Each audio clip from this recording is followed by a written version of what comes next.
talk about Marjorie Taylor Greene. In a world of lies, conspiracies, and divisive rhetoric, it is sometimes a tough call on which ones to give oxygen to and which ones to ignore.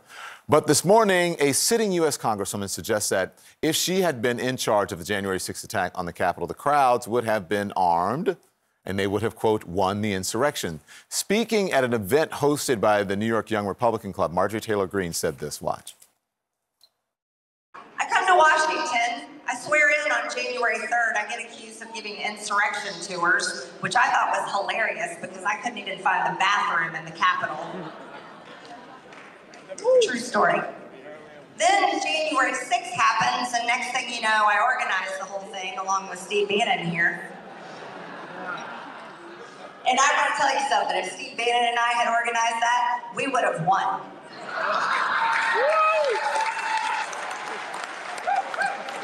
Not to mention, it would have been armed.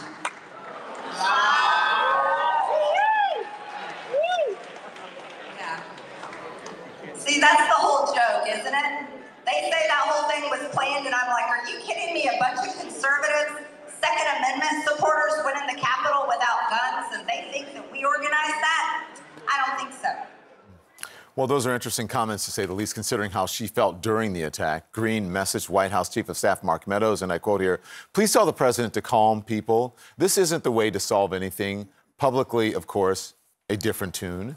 Just a week and a half later, she pushed Meadows to stage a coup, getting the military involved so that Trump could stay in power. Quote, "In our private chat with only members, several are saying the only way to save our republic is for Trump to call for martial law." She spelled it incorrectly there. She justified that request by perpetuating the lie that led to the violence at the Capitol in the first place, writing, "They stole this election.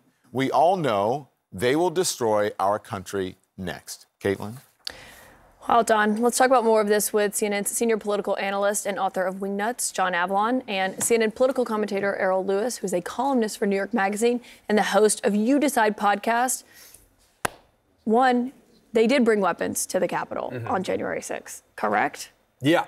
They're saying, what this congresswoman is saying is that they were insufficiently armed, right? And she was playing to the crowd, but what she's basically saying is what we've been pointing out. Without accountability, failed insurrections are just practice. She's saying that they would have succeeded and they would have come armed. And that's a statement with real weight if you're a member of Congress. That's an endorsement of violent sedition. Like, make no mistake about it. Sure. And it would have been illegal to even bring weapons into the district, as she no doubt knows.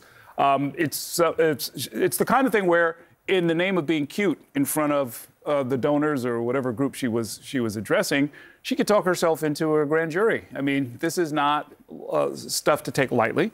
This is a country that's on the edge in a lot of ways. And if she really means this, you know, she should really repeat it under oath. I'd love to hear it. It's problematic for, I would say, for Republicans, and it's problematic, especially considering where Kevin McCarthy is right now, trying to, you know, become the leader. I mean, what does he do about this, and does this affect any of that? Well, the central problem for American politics, and has been true for a number of years, is what to do about these kind of extremists.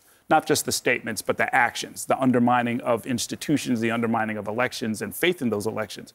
So if he can figure that out, he'll have a very successful speakership. I don't know that he can. I don't know that he can contain her. When people are going to say crazy things, you know, for money or for attention or for some combination of both, or in fact because they believe it, you know, he's going to have to decide who gets the gavel, who doesn't, who gets the chairmanship, who doesn't, how much he's willing to fight with these people.